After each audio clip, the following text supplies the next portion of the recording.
Hey guys and welcome back. तो आज की वीडियो के अंदर हम लोग टेक्स्ट अलाइन प्रॉपर्टी पढ़ने वाले हैं अपने CSS के अंदर। तो टेक्स्ट अलाइन क्या होता है, चलिए इसको देखते हैं। यहाँ पे लिखा हुआ है text align property is used to specify the horizontal alignment of text within an element. यानी कि यहाँ पे बहुत इंपॉर्टेंट कीवर्ड लिखे हुए हैं। सबसे पहला कि हम लोग का ये हॉरिजॉन्टल अलाइनमेंट होता है। यानी कि लेट्स सपोज दैट कि मैंने एक H1 टेक्स्ट क्रिएट किया हुआ है जिसके अंदर मैंने ए लिखा हुआ है, ठीक है। ये ए है हम लोग का, और ये हम लोग मान लेते हैं ये हम लोग का एक वेबसाइट का मॉनिटर है।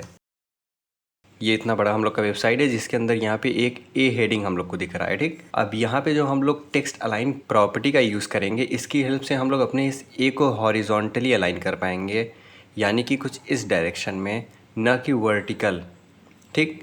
तो एक चीज़ आपको ध्यान देना है कि टेक्स्ट अलाइन प्रॉपर्टी की हेल्प से हम लोग हॉरिजॉन्टल अलाइनमेंट क्रिएट करते हैं, न कि वर्टिकल अलाइनमेंट, ठीक है। और दूसरा इंपॉर्टेंट चीज़ यहाँ पे लिखा हुआ है कि horizontal alignment of text within an element, यानी कि जो अलाइनमेंट होगा वो हम लोग के एलिमेंट के अंदर ही होगा।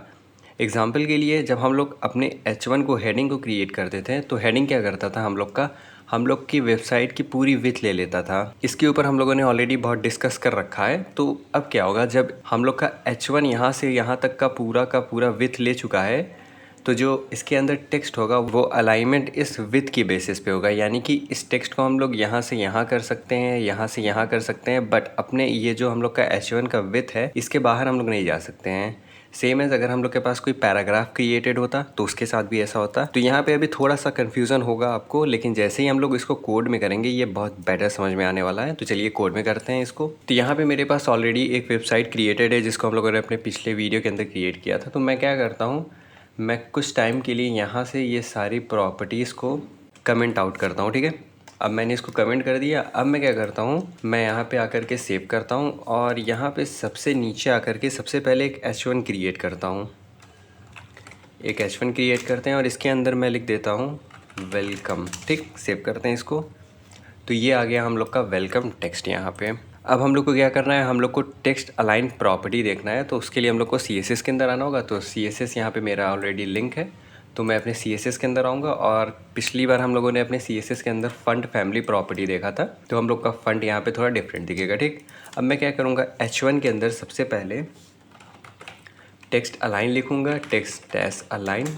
अब इसके अंदर हम लोग के पास कई प्रॉपर्टीज़ होती हैं, जैसे कि हम लोग के पास सेंटर होता है। यानी कि अगर हम लोग टेक्स्ट अलाइन को सेंटर कर देंगे तो ये हम लोग का जो टेक्स्ट ए है ये हम लोग का सेंटर में आ जाएगा, यहाँ पे आ जाएगा।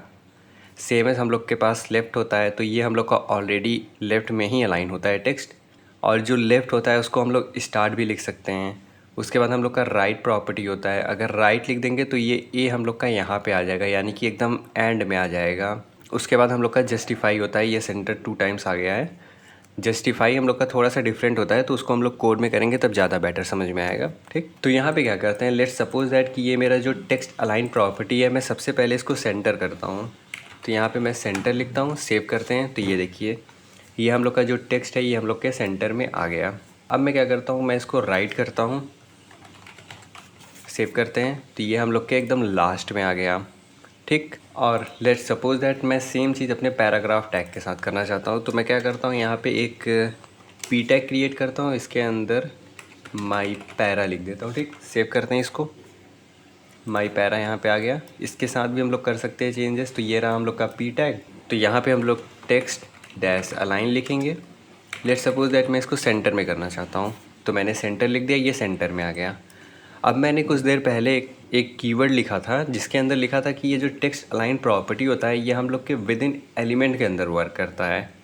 अब उसका क्या मतलब है, उससे ये मतलब है कि जब हम लोग यहाँ पे आकर के लेट्स सपोज दैट एक स्पैन क्रिएट करते हैं, और दिस इज़ माई स्पैन मैं लिख देता हूँ, ठीक है।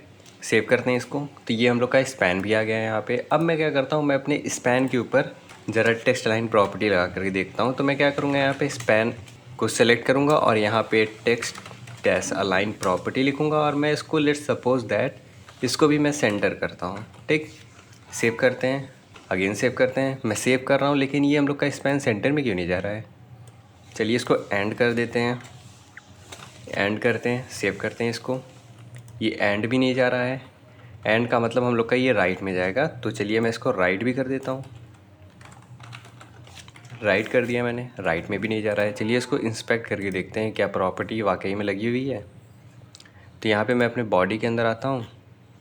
सबसे पहले अपने H1 को देखता हूँ, तो H1 के ऊपर हम लोग का ये टेक्स्ट अलाइन प्रॉपर्टी लगा हुआ है। पी टैग पे देखते हैं, पी टैग पे भी लगा हुआ है जो कि सेंटर है। स्पैन पे आते हैं, स्पैन पे भी हम लोग का टेक्स्ट अलाइन प्रॉपर्टी लगा हुआ है, राइट लिखा हुआ है। बट ये स्पैन हम लोग का खसक क्यों नहीं रहा है? क्योंकि जो हम लोग का स्पैन एलिमेंट होता है वो उतना ही स्पेस ऑक्यूपाई करता है जितनी उसकी ज़रूरत होती है। जो हम लोगों ने ब्लॉक लेवल और इन लाइन देखा था वो इसीलिए हम लोगों ने देखा था। अब यहाँ पे थोड़ा सा चीज़ और मैं करता हूँ। मैं क्या करता हूँ, यहाँ पे आकर के अपने H1 के अंदर एक प्रॉपर्टी और ऐड करता हूँ जिसको हम लोगों ने ऑलरेडी पढ़ रखा है। तो मैं यहाँ पे क्या करता हूँ, मैं यहाँ पे बैकग्राउंड कलर ऐड करता हूँ। लेट्स सपोज दैट मैं इसको ब्लू करता हूँ। सेव करते हैं, ठीक। अब सेम ये प्रॉपर्टी मैं अपने पैरा के अंदर ऐड करता हूँ और इसको ग्रीन कर देते हैं, ठीक। अगेन सेम प्रॉपर्टी हम लोग अपने स्पैन के अंदर ऐड करते हैं और इसको मैं लेट्स सपोज दैट वायलेट कर देता हूँ। सेव करते हैं। अब यहाँ पे ज़रा ध्यान से आप देखो, यहाँ पे क्या हुआ है कि यहाँ पे जो मैंने H1 क्रिएट किया हुआ है, अभी के लिए मैं सबके अलाइनमेंट को हटा देता हूँ, ठीक। इन दोनों अलाइनमेंट को भी हटा दिया मैंने और यहाँ से अपने स्पैन का भी अलाइनमेंट मैंने हटा दिया। सेव करते हैं इसको। तो ये देखिए हम लोगों का जो H1 है वो क्योंकि ब्लॉक लेवल है तो वो हम लोग का यहाँ से लेकर के यहाँ तक पूरा का पूरा विड्थ ले लिया। सेम एज पैरा भी हम लोग का पूरा विड्थ ले लिया। बट हम लोग का टेक्स्ट केवल इतना ही लिखा हुआ है। बट हम लोग का जो पैरा एलिमेंट है वो हम लोग का पूरा यहाँ से लेकर के यहाँ तक का स्पेस ऑक्यूपाई किया हुआ है। सेम एज H1 भी हम लोग का यहाँ से लेकर के यहाँ तक ऑक्यूपाई किया हुआ है स्पेस। बट हम लोग का टेक्स्ट केवल इतने में है। और देखा जाए तो हम लोग का जो ये स्पैन है वो हम लोग का केवल इतना ही स्पेस ऑक्यूपाई किया है और इतनी स्पेस में ही हम लोग का टेक्स्ट है। तो यही प्रॉब्लम होता है। अब क्या होगा कि जब मैं यहाँ पे वेलकम लिखूँगा तो वेलकम के पास यहाँ से लेकर के यहाँ तक का स्पेस है, यानी कि हम लोग इसको सेंटर भी कर सकते हैं एंड भी कर सकते हैं। पैरा को भी हम लोग सेंटर कर सकते हैं एंड कर सकते हैं क्योंकि जो हम लोग का पैरा एलिमेंट है वो ऑलरेडी काफ़ी स्पेस ऑक्यूपाई कर रखा है। बट जो हम लोग का स्पैन है वो स्पैन केवल उतना ही स्पेस ऑक्यूपाई किया हुआ है जितने में उसका टेक्स्ट है। तो इसी कारण हम लोग अपने स्पैन को अलाइन नहीं कर पा रहे हैं। लेट्स सपोज दैट मैं क्या करता हूँ, मैं H1 के अंदर एक और प्रॉपर्टी ऐड करता हूँ। मैं यहाँ पे लिख देता हूँ विथ 50%। सेव करते हैं इसको। अब क्या होगा, अब जो हम लोग का H1 है वो हम लोगों ने H1 को डिफ़ाइन कर दिया कि वो यहाँ से लेकर के केवल इतना ही स्पेस ऑक्यूपाई करे। अब अगर मैं यहाँ पे लिख दूँ टेक्स्ट अलाइन सेंटर, सेव करूँ मैं इसको, तो ये देखिए ये हम लोगों का सेंटर में आ गया। बट ये सेंटर अपने एलिमेंट के सेंटर में आया है, यानी कि यहाँ से लेकर के यहाँ तक जो H1 है, इस H1 के अंदर हम लोगों ने सेंटर लिखा तब ये अपने एलिमेंट के सेंटर में आया है। बट हम लोग के पूरे डॉक्यूमेंट के सेंटर में नहीं आया हुआ है, ठीक। तो यही सबसे इम्पॉर्टेंट चीज़ है कि यहाँ पे जो हम लोग टेक्स्ट अलाइन की बात करते हैं ये हम लोग के डॉक्यूमेंट बेस नहीं होता है, ये हम लोग के अपने एलिमेंट के बेस पे होता है। यानी कि अगर जितना एलिमेंट हम लोग का जितना स्पेस ऑक्यूपाई करेगा उसके हिसाब से हम लोग अलाइनमेंट करेंगे तब वो वर्क करेगा, अदरवाइज़ वो वर्क नहीं करेगा। अब यहीं पे अगर मैं विड्थ को 20 कर दूं, अब अगर मैं इसको सेव करूं तो यहाँ पे अगर मैं इसको सेंटर भी कर दूं और अगर मैं इसको राइट कर दूं, सेव करूं मैं, तो कुछ नहीं होगा। क्यों नहीं होगा? क्योंकि हम लोग का जो H1 एलिमेंट है वो केवल इतना ही विड्थ ऑक्यूपाई किया हुआ है। तो इसके अंदर जो टेक्स्ट है वो इसके आगे तो जा नहीं पाएगा, यानी कि अब ये टेक्स्ट उठ के हम लोग का यहाँ पे नहीं आएगा क्योंकि हम लोगों ने डिटरमाइन कर दिया कि ये केवल इतना ही विड्थ लेगा। बट जैसे ही अगर मैं इस विड्थ को हटाऊंगा और मैं सेव करूंगा इसको, तो ये देखिए ये वेलकम हम लोग का खट्टा से यहाँ पे आ गया लास्ट में। क्यों आया? क्योंकि हम लोग का जो H1 एलिमेंट है वो हम लोग का पूरा विड्थ ऑक्यूपाई करता है। इसको आप ज़रूर एक बार प्रैक्टिस करना अपने कंप्यूटर के अंदर, तब आपको और बेटर समझ में आ जाएगा। तो मैं क्या करता हूँ, मैं इसको यहाँ से रिमूव करता हूँ और जो हम लोग का प्रीवियस कोड था उसको वापस से मैं अनकमेंट करता हूँ। सेव करते हैं इसको और यहाँ पे हम लोग थोड़ा सा अलाइनमेंट और ऐड कर देते हैं। सबसे पहले मैं इसका बैकग्राउंड कलर रिमूव कर देता हूँ और मैं क्या करता हूँ अपने इस लर्न हिस्ट्री को सेंटर में कर देता हूँ, तो ये सेंटर में ज़्यादा बेटर लगेगा हम लोग को।